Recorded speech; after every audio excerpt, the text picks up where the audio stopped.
তোমরা আশা করছো অনেক ভালো আছো। তো বন্ধুরা, আজকের এই ভিডিও আমি তোমাদের বিষয়ে কথা বলবো যে রেলওয়ের থেকে যারা সিসিএর ক্যান্ডিডেট রয়েছে, অ্যাপ্রেন্টিসশিপ ক্যান্ডিডেট রয়েছে, তাদের জন্য কোন জোন সেফ জোন রয়েছে এবং কোথায় সবচেয়ে বেশি ফর্ম ফিল আপ হচ্ছে সেসব বিষয়ে এবং কাট অফ বিষয়ে তোমাদের আজকের এই ভিডিওটা।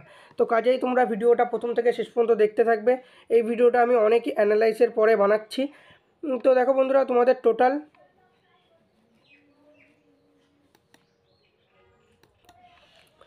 টোটাল লেভেল 1-এ তোমাদের পোস্ট যেটা বার হয়েছে সেটা হচ্ছে 32,438টা পোস্ট তোমাদের রয়েছে। এটার বিষয়ে তো তোমাদের বলার দরকার নেই, আর আশা করছি সবাই ফর্ম ফিল আপ অলরেডি করে ফেলেছো। আর এরপরে আমি তোমাদের বলবো যে সেফ জোন, সিসিএদের জন্য সবচাইতে সেফ জোন কিন্তু সেকেন্দ্রাবাদের দিকে হতে পারে এবং গুয়াহাটির দিকে হতে পারে। ঠিক আছে, গুয়াহাটি এবং সেকেন্দ্রাবাদে এই দুটো জায়গা কিন্তু সবচাইতে সেফ জোন তোমরা ধরে নিতে পারো যারা সিসিএ স্টুডেন্ট রয়েছো। আর সবচাইতে ডেঞ্জার জোন যদি তোমরা বলতে চাও তাহলে তো সবার প্রথমেই আমি বলবো সেটা হচ্ছে কলকাতা, এবং তারপরে কিন্তু মুম্বাই রয়েছে, দিল্লি রয়েছে, এবং দুটো মুম্বাই রয়েছে, সেন্ট্রাল আর ওয়েস্টার্ন। এই দুটো মুম্বাই কিন্তু রয়েছে। আর কলকাতার তোমার ইস্টার্ন কলকাতা তোমার সবচাইতে বেশি ডেঞ্জার রয়েছে। এবং তারপরে কিন্তু সিসিএর স্টুডেন্ট রয়েছে তারা কিন্তু যে জেনারেলের কোটায় তোমরা ঢুকতে পারবে এরকম কিন্তু খুব কম হবে কলকাতার দিকে, সেহেতু তোমরা কলকাতার দিকে ফর্ম ফিল আপ করবে না। আর এরপরে তোমাদের বলবো যে সিসিএতে কাট অফ কত যেতে পারে। তো বলবো তোমাদের যতই পার্সেন্টেজ থাকুক না কেন সিসিএতে, সেটা তোমরা ধরে নিতে পারো যে 90% রয়েছে অ্যাভারেজ। তোমাদের বেশিরভাগ স্টুডেন্টের 2021-এর আগে যারা অ্যাপ্রেন্টিসশিপ করেছে বা 2021-এও যারা অ্যাপ্রেন্টিসশিপ করেছে তাদের এক্সাম হতো, সেহেতু তাদের পার্সেন্টেজ নাম্বার কত আছে 70%, 75% রয়েছে। কিন্তু এখন যদি তোমরা 2021-এর পরের থেকে দেখো তাহলে কিন্তু সবার অ্যাপ্রেন্টিসশিপে 90% নাম্বার কিন্তু দিয়ে দেয়। সেহেতু তোমরা 90% যদি ধরে নাও, ওখান থেকে তোমাদের 30 নাম্বার হয়ে যাবে। এবং তোমরা যদি সিবিটিতে ধরো, সিবিটিতে কিন্তু তোমরা পার্সেন্টেজ তোমার অ্যাপ্রেন্টিসশিপে বেশি থাকুক বা কম থাকুক, তোমরা সিবিটিতে কিন্তু 45 নাম্বার ধরে নিয়ে চলতে পারো। 45-এর পরে বেশি পেলেই কিন্তু তোমাদের সিবিটিতে সেভ স্কোর হয়ে যাবে। তোমরা 45 ধরো 90% ছিল, ওখান থেকে তোমার 30 নাম্বার চলে আসলো।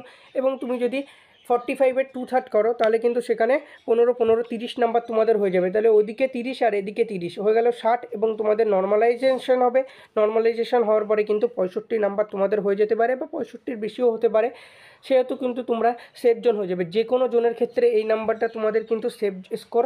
ঠিক আছে, এই নাম্বারটার জন্য তোমরা পড়াশোনা করতে পারো। আর এই নাম্বারের থেকে কম পেলে অনেকজনেও কিন্তু এর থেকেও কমে সিলেকশন হবে, যেমন সেকেন্দ্রাবাদ, তারপরে হচ্ছে তোমাদের গুয়াহাটি, এই জোনগুলোতে কিন্তু এর থেকেও কম নাম্বার। তোমরা যদি সিবিটিতে এই জোনগুলোতে যদি তোমরা 35ও নিয়ে আসো, 30ও নিয়ে আসো, তাও কিন্তু সিলেকশন হয়ে যাবে। কিন্তু যেরকম বললাম দিল্লিতে এবার কিন্তু ফর্ম ফিল আপ অনেক হয়েছে। এর আগের বারে টেকনিশিয়ানেও তোমার চেন্নাই কিন্তু সেফ জোন করতে করতে বহুত ফর্ম ফিল আপ হয়ে গেছে এবং চেন্নাই হাই কাট আপ চলে গেছে। এবারও কিন্তু শোনা যাচ্ছিলো যে দিল্লি সেফ জোন, কিন্তু এবারও কিন্তু দিল্লিতে অনেক ফর্ম ফিল আপ হয়েছে। সেহেতু কিন্তু দিল্লি এবার কাট আপ মোটামুটি তোমাদের কম যাবে না, যেরকম তোমরা ভাবছিলে সেরকম কিন্তু কাট আপ যাবে না। এর জন্য দিল্লিতে যারা ফর্ম ফিল আপ করেছো তাদের কিন্তু সিবিটিতে 30 থেকে 35 আর 40 পেলে তো খুবই ভালো, এরকম নাম্বার কিন্তু তোমাদের সিবিটিতে আনতে হবে। আর সিসিএ তোমাদের ধরো 70% থাকলে ওখান থেকে তোমাদের 75% থাকলে 25 নাম্বার চলে আসবে, এবং তার থেকে বেশি থাকলে সেরকম হিসেবে তোমাদের নাম্বার আসবে।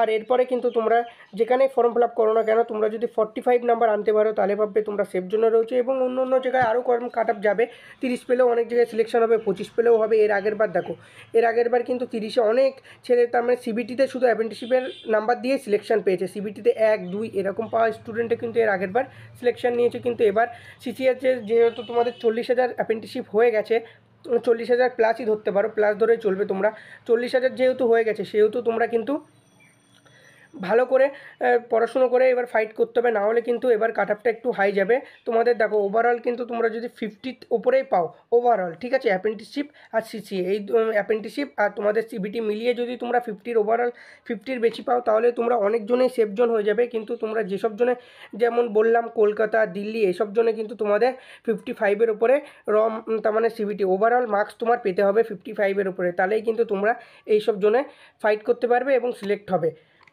আর এরপরে তোমরা যতই ভালো নাম্বার নিয়ে আসবে তত ভালো পোস্ট তোমরা পাবে।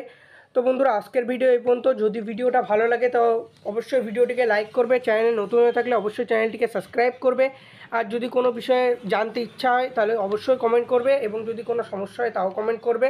দেখা হচ্ছে নেক্সট ভিডিওয়।